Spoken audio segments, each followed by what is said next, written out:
By the way, did I tell you about my newest single I'm going to have? It goes like this. Booyah, booyah, booyah, booyah, booyah, booyah, booyah, booyah, booyah.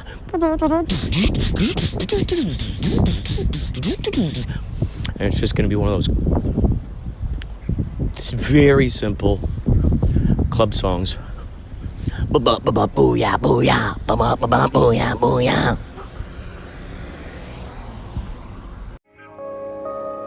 This is Stu Strauss, the Woodsman, and you're listening to Inspirado Projecto. Wow, here's something interesting. I see this thing. There's like in the middle of the sidewalk, there's probably about 20. There's like a long metal strip, and then there are about 20 of these things where it looks like bikes would go. And so this thing is called, it says $1.75 every 30 minutes, and it's a pay per ride, or you could get a 30-day pass, and you register your tap card on here for the Metro. And so it's interesting because I was just yesterday when I was I don't even know if I released that podcast yet. That might even be a segment on here, when I was walking around talking about the scooters around and everything. And it's so interesting. I just didn't say it out loud, I don't think. I was going to. But I didn't say it out loud. It was the idea that I thought, wow, at some point Metro is going to jump on this. Because I started thinking, wow, I'm surprised Metro doesn't have some sort of scooter or some sort of thing. Because we're seeing so much of this popping up lately. And I thought, I just had this vision that Metro was going to do something like this. And today, sure enough, here's this thing on the wall, or on the sidewalk, echoing the vision that I had. You can get a vision and not get the specifics. That's being okay with that, being okay with having the vision. Having the vision and allowing the vision to morph into what it wants to become. What does the vision want to be? What does the vision want to be? Get yourself out of the way. What does the vision want to be? Because when you start thinking, what do I want it to be?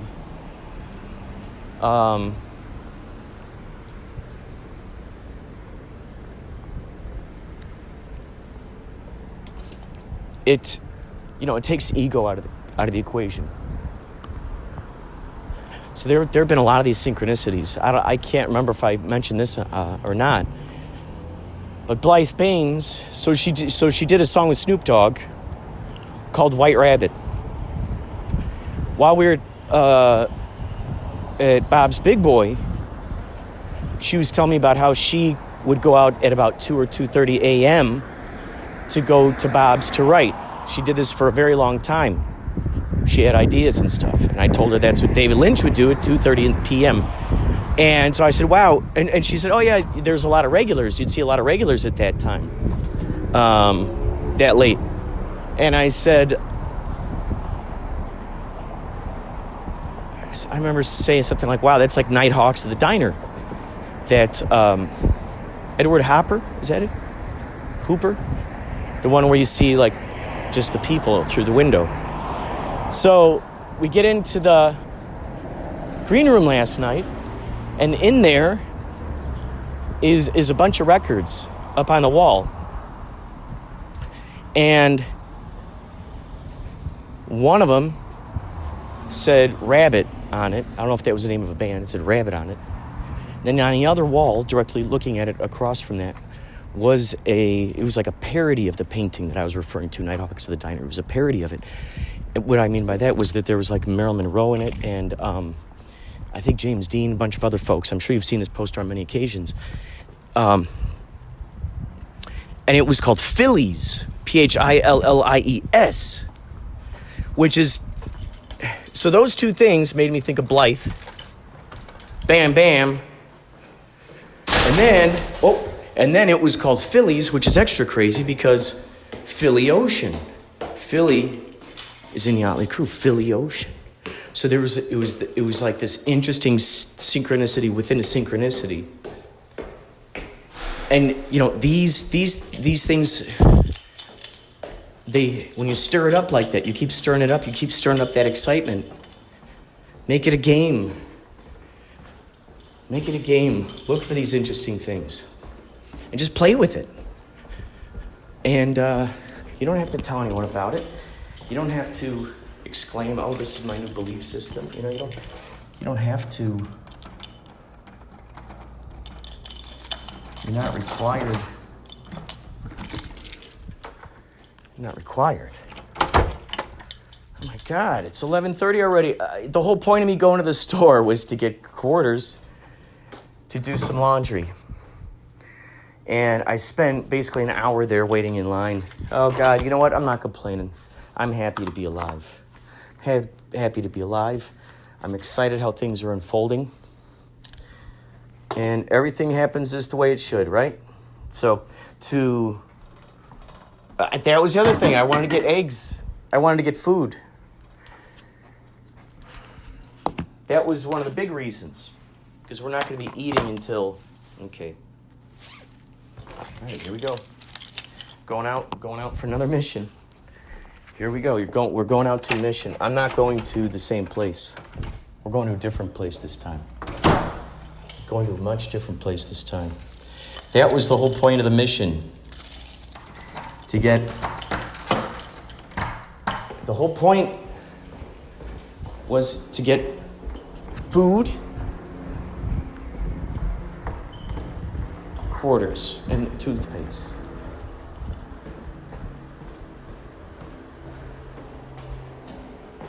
Food, quarters, toothpaste.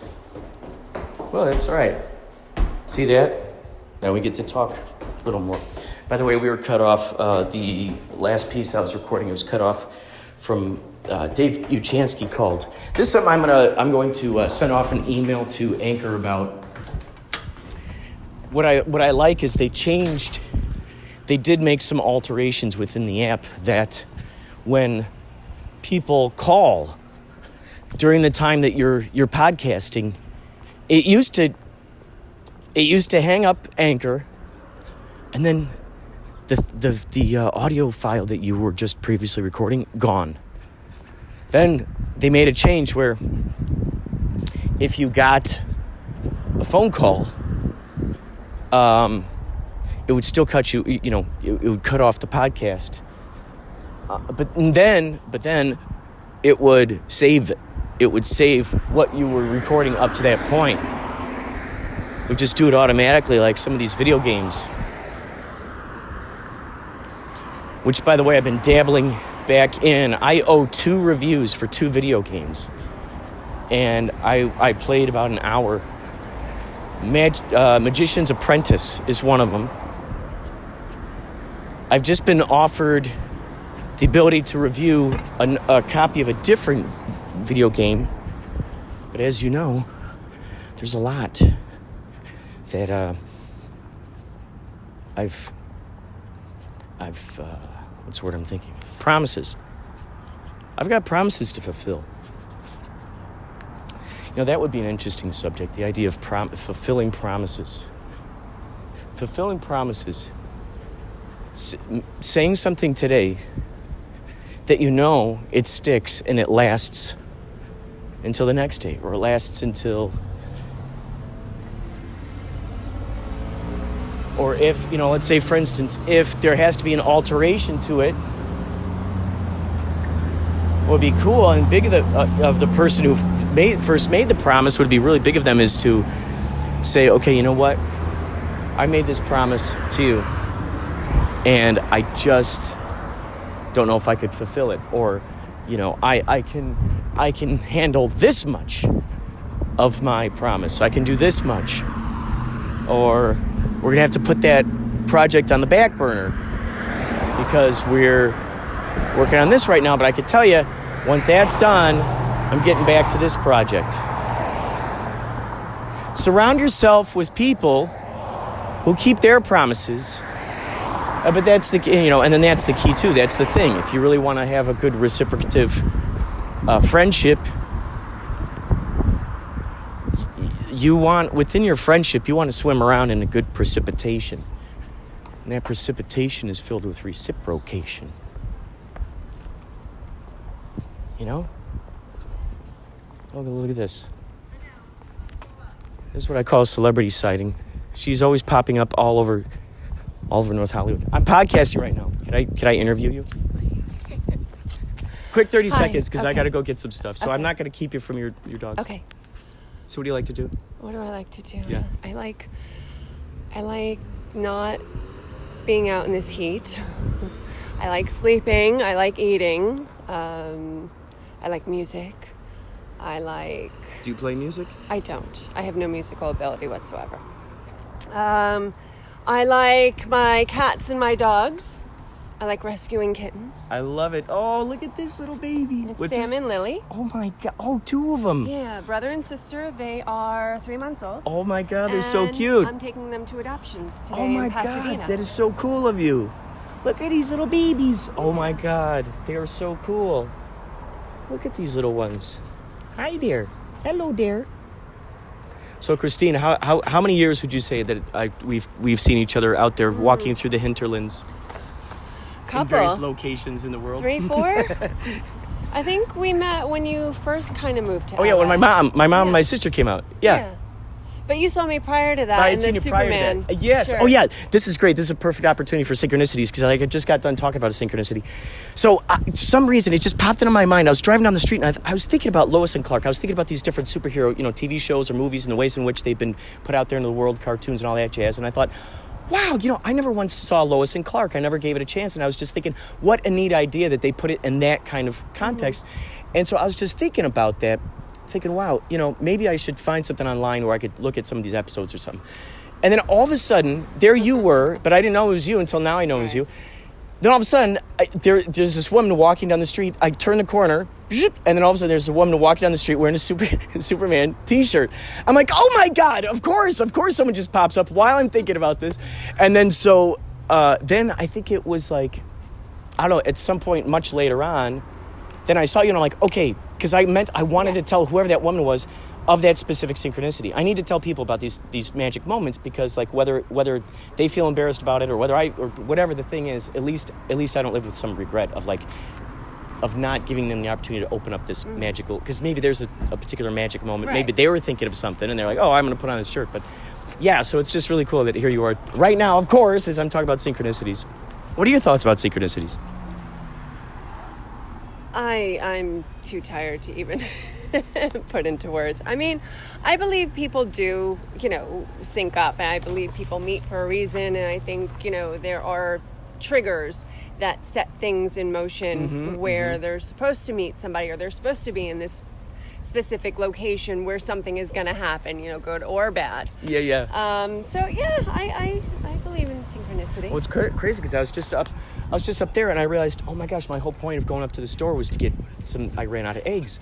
But I got all the way home and I realized I don't have the eggs. And I said, okay, you know what? Whatever the reason is, I got to go back out in the heat and I'm just going to go right up to the market.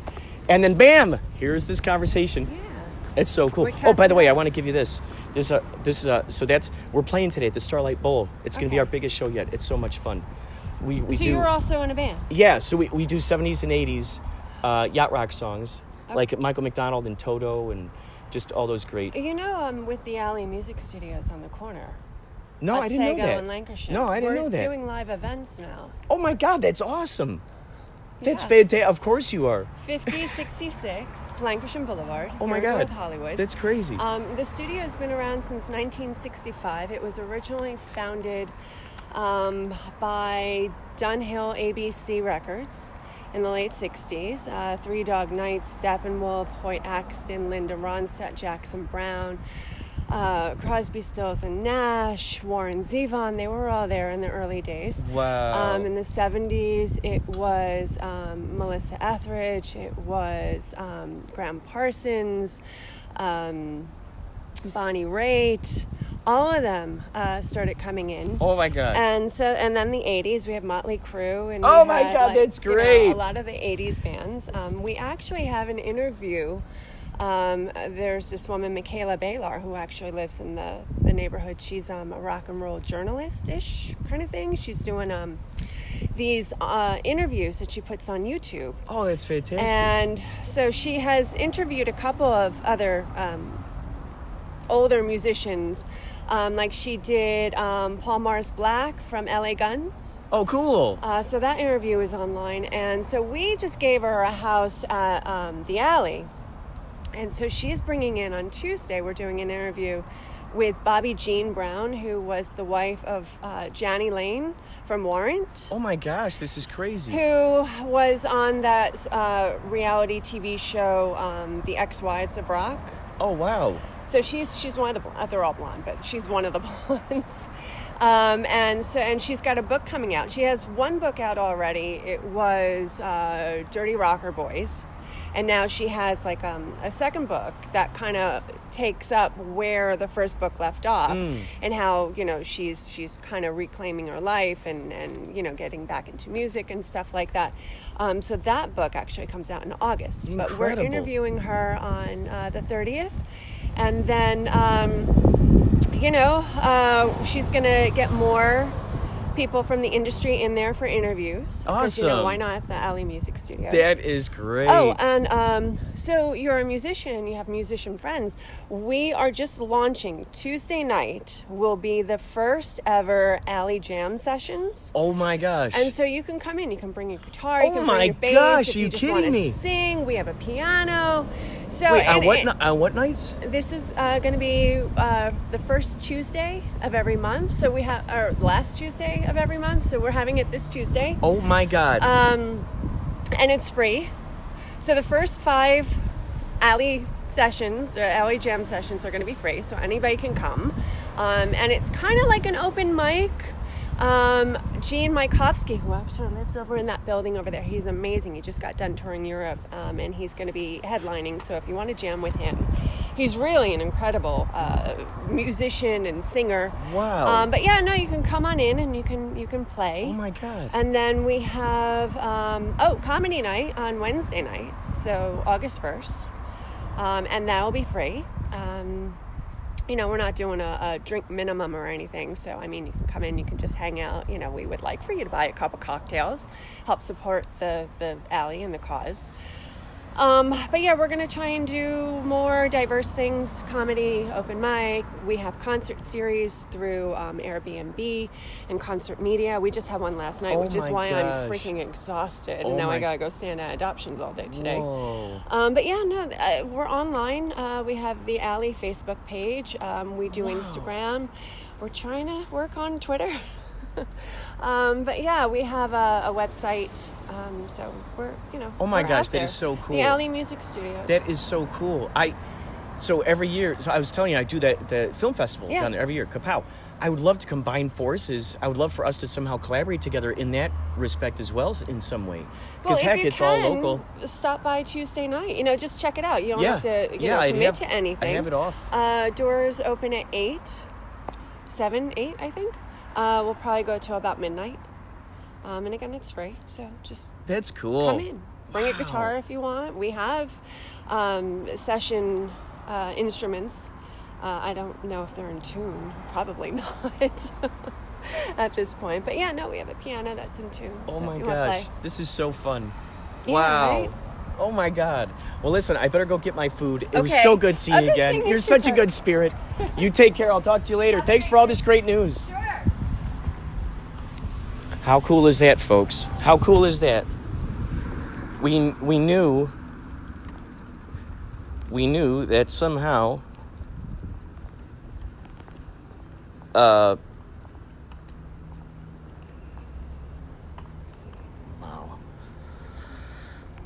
Wow. I mean, isn't it interesting?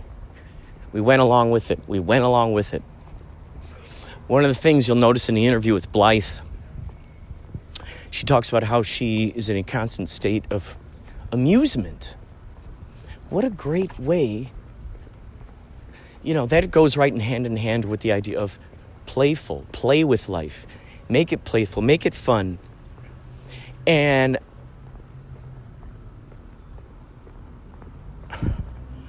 when you make life amusing, a muse Ing. That's interesting. Ing. A muse. Ing.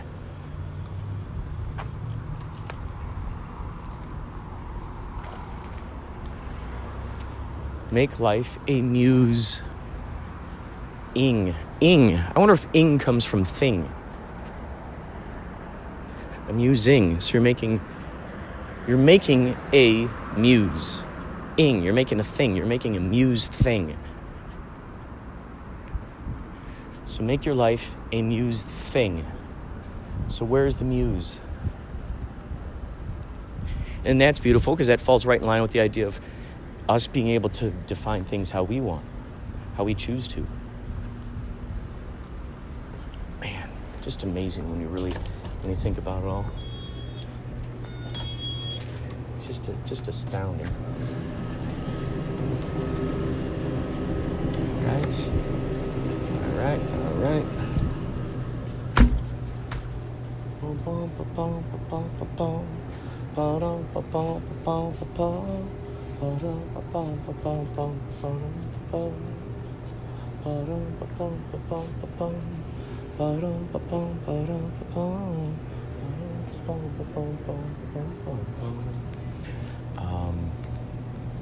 Yeah, I'm getting purple haze. Of course I'm getting purple haze. I'm getting Bang energy drink right now, purple haze.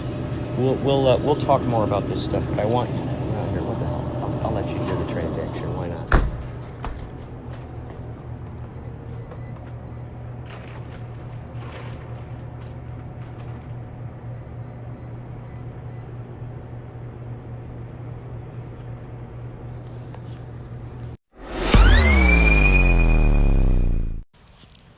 Wow. Hello, it's Maria from Strong Body, Strong Soul.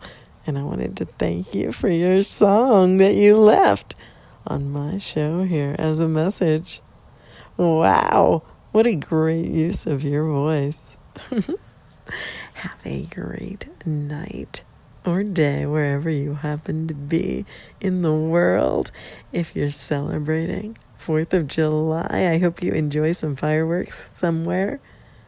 If you're in Canada, I hope you had a great Canada Day. Regardless. Hi, I hope you're doing well. Thanks so much for the message. Bye. Wow, look at this. This one's for you, Maria. Maria Humphreys of Strong Body, Strong Soul, if you're listening.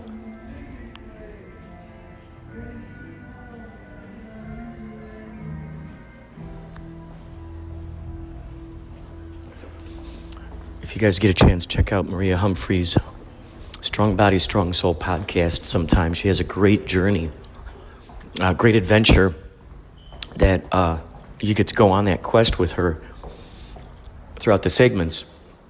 And she has stories about Pink Floyd, because she had gone to see a Pink Floyd, I think it was a tribute band, unless it was Pink Floyd. I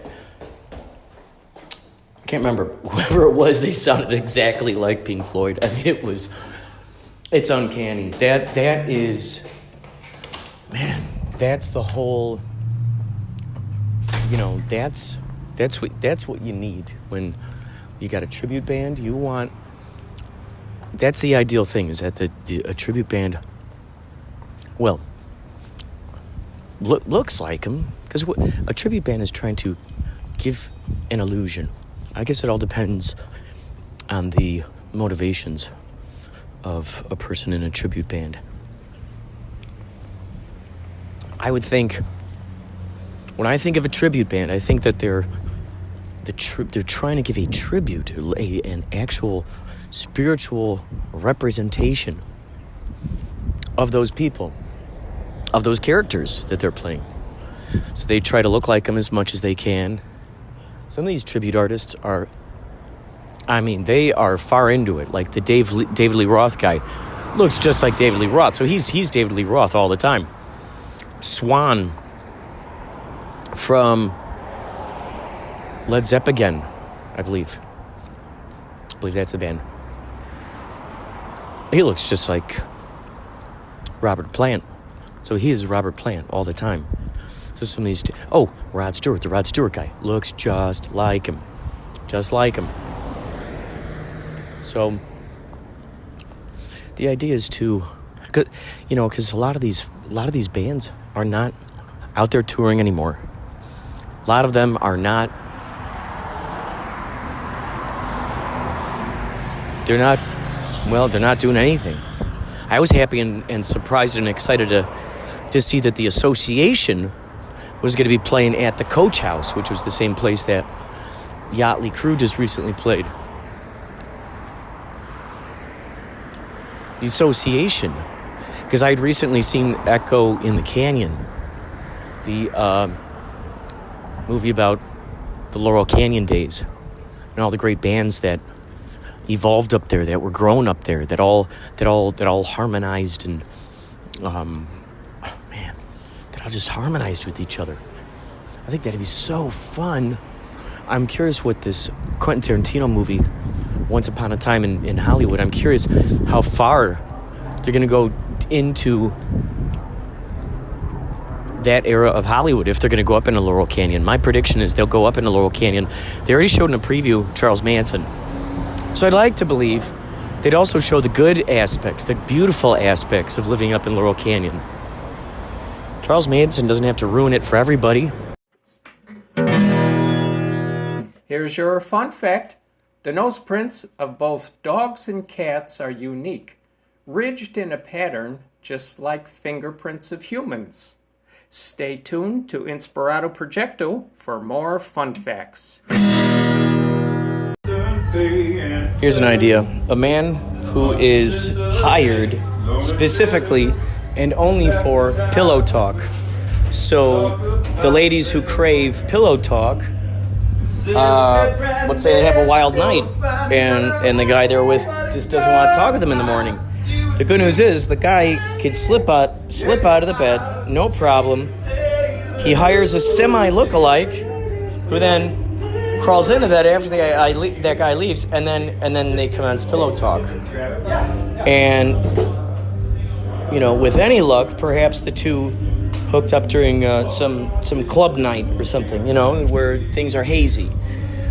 So that way, the lookalike, no harm, no foul. They have as much pillow talk as they need to have, and there you go. The pillow talker.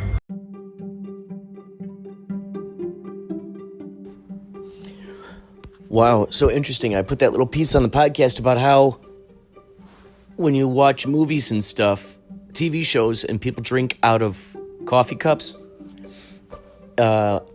plastic or otherwise, it tends to look like there's nothing in that cup. And it's so funny because I watched one of these movies for Kapow of the submissions, and it took place in a coffee shop, and it barely looked like they were drinking out of their coffee cups. It's so interesting. And now I'm watching another movie, and same thing. The guy's drinking espresso, but I don't know. Just by the way that people can hold it, you could tell that there's a weight in it or not. It's just such an interesting thing. Such an interesting thing. When you do a lot of extra work and you're in that behind the scenes kind of area, you start to notice more and more stuff in movies that I guess you wouldn't necessarily catch at first glance. It does make it tricky to watch movies or listen to music and not let's see. It makes it I want to get back to the point where I can watch a movie, I can listen to music as if it was just it for what it was. That's what I need to learn how to do more. Because learning what goes on in there, like when you listen to a song and you're thinking, oh, what chords are these? Instead of just listening to the song, let it soak you up, there's this idea of going, ooh, could I recreate this song? What are those chords? And it's quite an interesting thing. That happens with anybody. I don't know anything about cars. My buddy Mike Sodi is a huge car guy. He knows what spark plugs work best on what engines, made during what times, what years, what companies. I mean, he knows all that stuff. You hear a king kong under the hood. He knows. He's like, that's probably the carburetor, or that's probably some other thing. Spark, probably need a new spark plug. So he knows those intricacies. Just as an accountant, let's say if there's a movie about money, people who are laundering money, like let's say Ozark, the TV show Ozark. I wonder if accountants or people who know about money watch that and go, yep, that's accurate. That's how you do it. Because I don't know any better. I'm in for the thrill of what's going on in the show. Now, having said that, there's another perspective that's being looked at while I'm looking at the show. Yeah, I might not know about the money laundering. I might not know about the money laundering. However, I could tell you that when I'm watching those shows, I'm going, whoa, that is great. That is terrific acting. That's honest acting. That's authentic acting. Look at that camera angle. Look at that swoosh. Look at that cinematography. Look at that, the way that they make that, this palette dark and only certain characters wear certain colors. And it's just interesting. It's just so interesting. So interesting. When you really step into behind the scenes, it can make sense now as to why populaces out there watching TV who know nothing about the behind the scenes aspect can actually think that the person who's in that TV show who does, for instance, what was it? Oh gosh, not The Craft, the Charmed, the Charmed TV show with Alyssa Milano. Hey, Alyssa Milano. What's it like having a father as a housekeeper? Hey, Alyssa Milano. Hey, Alyssa Milano.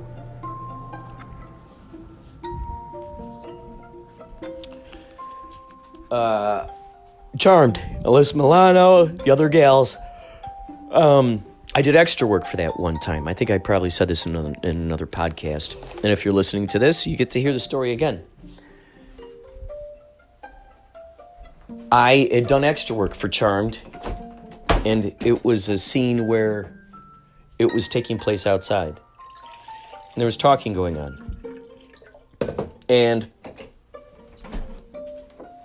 while we're out there, naturally, the extras start talking. And by extras, I don't know if... Okay, so extra. When I say extras, I'm talking about there's a special phrase given to these folks. They're called background artists. Background artists. It is an art form. That's... without your background, you don't have atmosphere moving around in that movie. You don't have, the people... If there's a loud outburst, you don't have those... Because the extras are told, let's say if there's an argument going on in a thing, and then they say, okay, as soon as it gets louder, as soon as those people start arguing more, we want you to look over at them, surprised, okay? So there's this art form of like having the background really fully committed to what they're doing, and it's interesting. So while I was waiting to be told what to do, and I'll tell you what I was told to do in a moment. While we were all waiting around being told, waiting to be told what to do, what's next, I was talking to a lady, and she said that she lived in the very house that they shot the exteriors for Charmed. Apparently, so the house that the Charmed girls live in, it's... I'm not sure. I don't know what town it's in.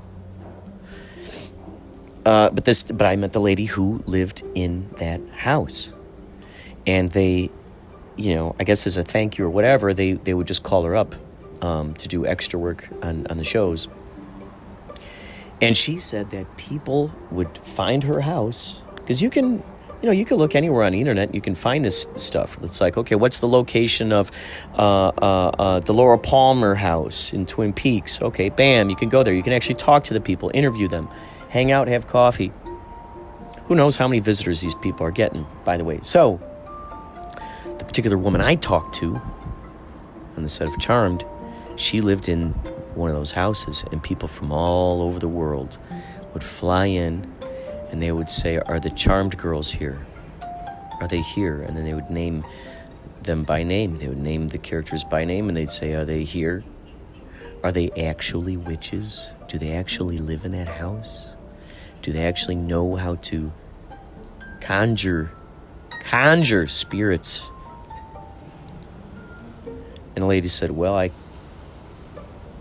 can tell you, they don't live here. She gets people showing up all the time.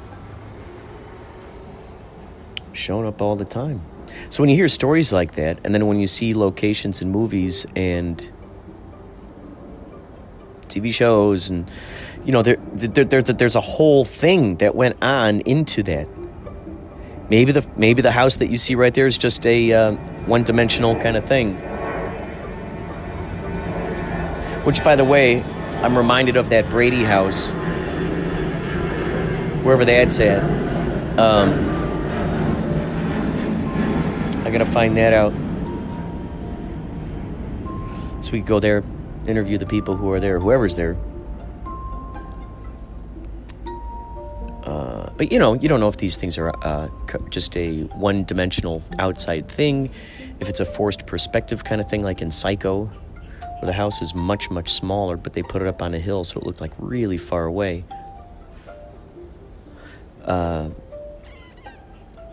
Sometimes people actually live in those houses, that's right. And then sometimes people go out there and visit those houses. Like the Amityville house in Long Island. Amityville house. I'm sure the house in Halloween, the Michael Myers house, I'm sure that's another one.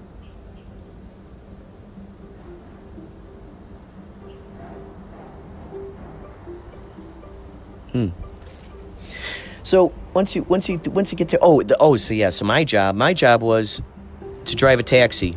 I had to drive it from one spot to the next spot. And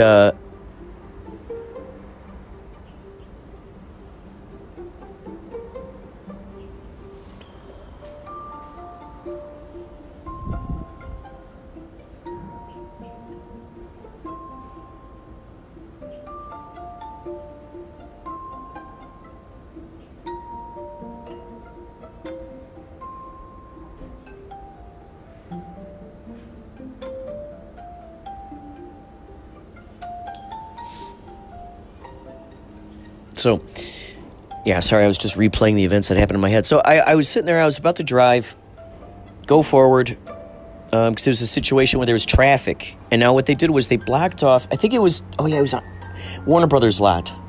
They had this little area over there. Okay, it looks like it's like the New York Street kind of thing that they have at the Universal Studios backlot. And it was like a little town. It's just facades, just the fronts. I mean, you could go inside of it. They just, they weren't. They didn't have. They're empty inside. You go inside, but they're pretty much just there from the front to give this illusion. And so I had to drive from one point to the next point, and so I was sitting there, and the car was running, and it was the sound guy. I see him. He's like standing way over there, and he looks over at me. He's like making this motion, like shut it off. So I shut off the car. And all of a sudden, then they go, okay, now we're rolling. And I'm like, and the AD is like, okay, move forward. He's like telling me to move forward. I had to start the car, and it's like, it was one of those things where it's like, it was one of those strange situations. How do you even explain these? I'm going to try to explain this to you. Okay, so imagine you're there in a car. You don't know who's in charge, who's not in charge, what's going on. All you know is you see someone tell you to shut off the car, so you comply. You think, oh, okay.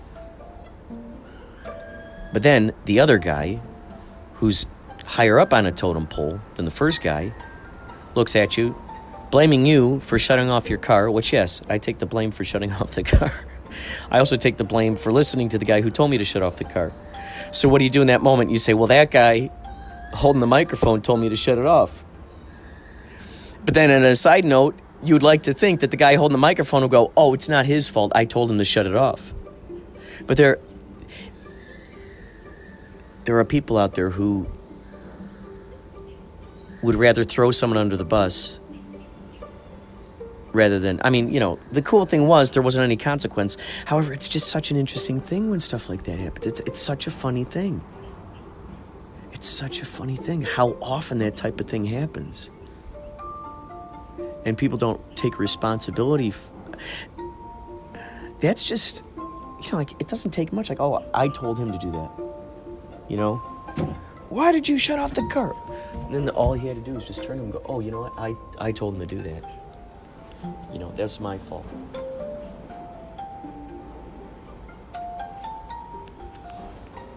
It's just a stand-up thing to do. If you were the sound guy, would you have,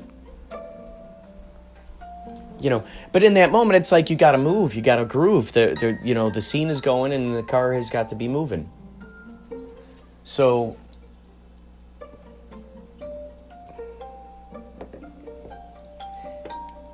it's what one might consider a dicey situation.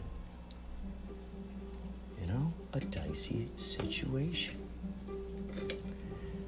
So, having said that, having brought you down around memory lane,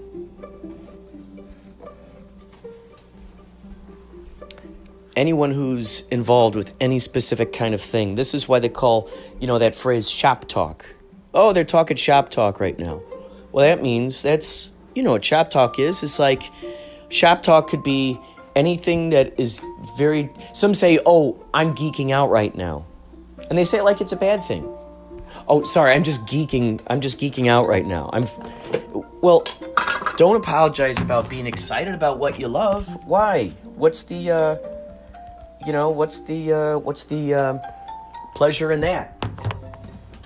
What's the pleasure in that? Just crazy.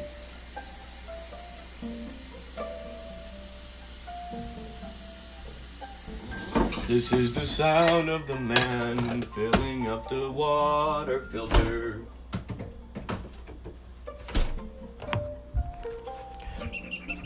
But yeah, why apologize for geeking out or talking shop or what have you? Talking shop, the equivalent of talking shop so let's say you got car guys, they're talking about the carburetors, talk about all the whatever's in there. People who love comic books, they're talking shop about what they know about. Isn't it funny? If there's, it's getting to be less and less like this, which is I'm so happy. But like, if you hear a couple of guys geeking out about football, some people geeking out about football stats and who should have done what and who should have not been traded where and who's doing everything the right way and this is how it should be, all that jazz. You rarely hear someone go, oh my God, will you guys quit geeking out right now? Will you guys stop talking shop? There's a less of a chance of that happening than if someone's geeking out about comic books, talking shop about comic books. Oh my God, listen to those guys talk about Batman and Superman. Oh my God. It used to be bad like that. Now, it's gotten better. Much better through the years. It's interesting how every culture reaches its tipping point. Every culture, think about this throughout all the years of these things that were once on the fringe, and then they become more and more known.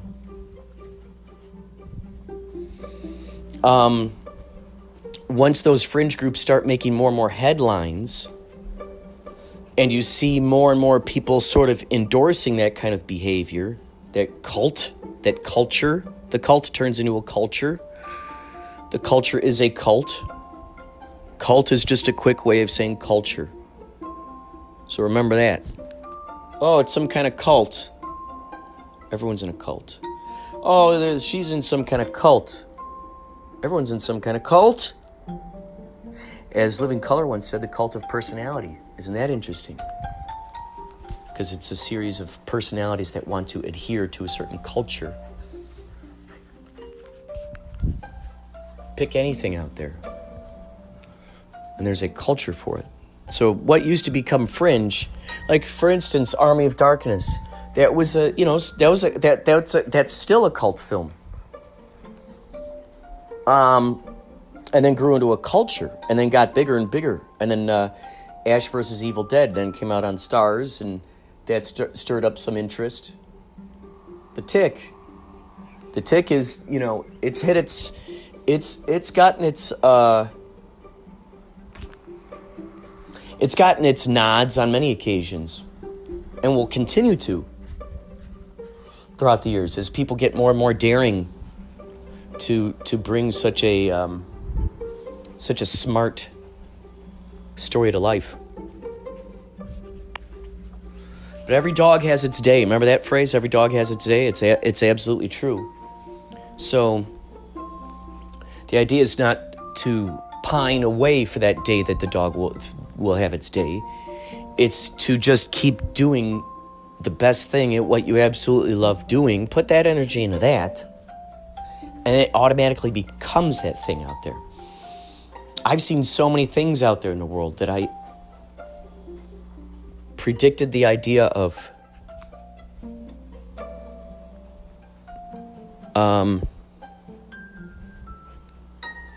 the same thing will happen for you if it's not happening already. I mean, I find it very hard to believe that whoever's listening to this right now has lived any length of time and not experienced that in their life, that kind of synchronistic thing, that kind of prediction where you thought, hey, man, this would be a great, someone ought to make this, that'd be great if there was a song about this thing, or, wow, that'd be cool if there's a movie about this, or an invention of this, or this kind of character name, or, heck, maybe you make up some crazy name for your animals, for your cat. Maybe you call him Gunji Gunji. Hey, Gunji Gunji. Ah, look at this little Gunji Gunji. Gunji Gunji. Let's say you make up that name. Next thing you know, a month or two, a few weeks pass by. Next thing you know, there it is up in there on the silver screen. Some new Disney film, some new Pixar film. What does it have in it? A character named Gunji Gunji. And you're beside yourself. You're going, huh? What? Huh? So and I know that those kinds of things have happened to you. I would love it if you were to call me up on the hotline. It's free. It's absolutely free. 561-203-9179. Leave it on the voicemail. I'll put it on here. You've heard some of these in the past. We get some very interesting. The people who listen to this podcast are the people who get it. So it's not like I'm talking to an audience that doesn't understand what's happening. I'm also talking to people who are just now coming across this.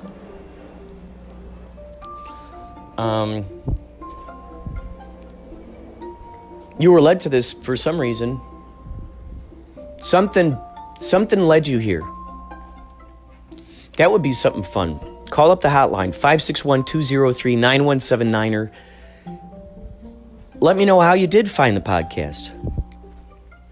Let me know your synchronicities. Let me know your dreams. Let me know the manifestations of reality that you have seen happen in your life thus far. Let me know about all of your accomplishments that you're proud of. Even when you won that third place spelling bee in 5th grade. Tell me about it. You can also email me, Inspirado, Projecto @gmail.com. Email me this stuff. Call the hotline. Leave some some messages on there, and I'll put you on the podcast. I am astounded by how many people listen to this podcast. And thank you. Thank you. I appreciate it. All right. And now I think it's time for something completely different. So we're out of the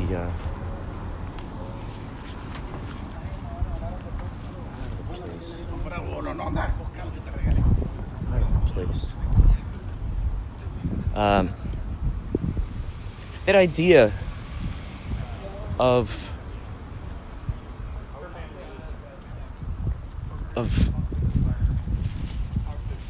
really looking at everything as just that thing.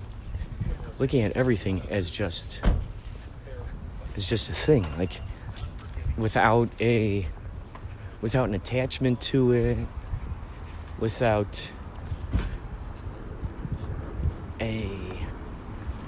that's where that suffering comes from, isn't it? Suffering comes from expecting something, and you're holding on to it, and you're holding on to it, and you're holding on to it, and you're holding on to it. It, a lot of times that sets one up for failure, because they're expecting it, and then they make this silent agreement to themselves that if it doesn't happen, they're going to be very sad about it. They're going to be very distraught, and they're going to be upset about it and cry and tell others about it.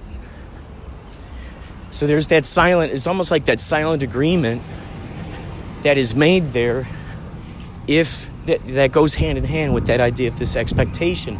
Now, if one can expect something to happen and also make an agreement that even if it doesn't happen the way that I'm expecting to, I will still be happy. If there's that kind of agreement that can be made, that's great. I expect it to happen. Well, if you already expect it to happen,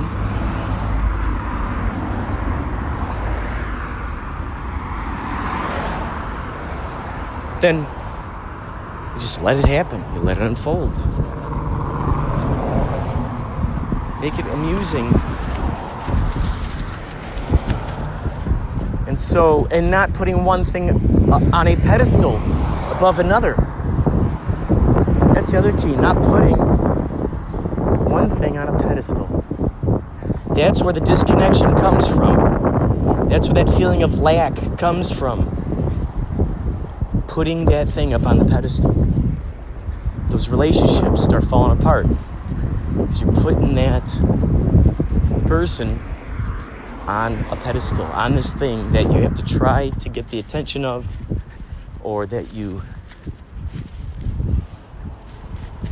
whatever the wish is.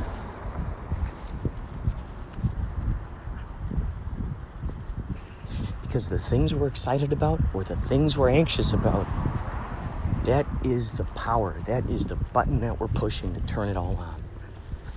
So let's think about that. Next time we go into an intention, what is it filled with? Excitement or anxiety?